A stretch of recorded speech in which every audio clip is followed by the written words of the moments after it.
Let's talk about the ingredients that you're going to need to make this authentic Spanish paella. The first thing that you're going to need is rice. A lot of cooks like to use long-grain Persian rice. Believe it or not, I have found that the one that works best for me is Uncle Ben's converted rice.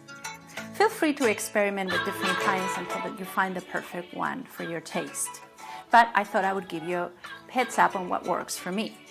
The next thing you're going to need is cooking oil. And of course, what do we have in Spain? Plenty of Spanish olive oil. So that's what we're going to use for our paella, olive oil. The next thing you're going to need is a large green pepper.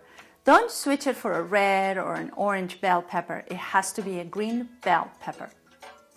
Also, you will need 1 large red tomato, green Italian parsley, and 1 or 2 cloves of garlic.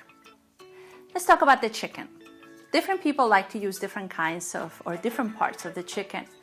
I have found that what works for me is 1 pack of the chicken drumettes with the skin and the bone to give flavor to the paella. I also buy a package of boneless, skinless thighs. As far as the sausage, different people again use different kinds of sausage.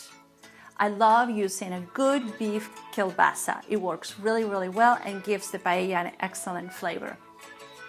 You will also need some sweet peas. Fresh peas are really the best for a Spanish paella, but if you can't find fresh peas, you can buy a bag of frozen sweet peas. That should be fine as well. Okay, let's get into the seafood. Again, different Spaniards use different seafood. Here's what I use. I like using a nice set of shrimp. I usually buy about 10, the larger the better. And just one little hint about the shrimp. If you can buy them the day before, just leave them with some sea salt in the refrigerator. It really gives them an amazing flavor. You will also need 6 to 10 mussels depending on the size.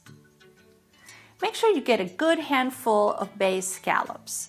And also about 1.5 pounds or even 1 pound of squid. The fresher, the better. But I have on occasion used frozen squid and it works well. You will also need saffron. I like using powdered saffron, but you can use it in string, whatever works best for you. Saffron was brought to Spain from the Moors. The Moors invaded the peninsula from 711 and stayed there until 1492, just before Columbus came to America. Saffron was used for a number of purposes, and so saffron became a staple of the Spanish paella recipe. Then you will also need some sea salt and some pepper. Let's get started in looking at the process of making an authentic Spanish paella.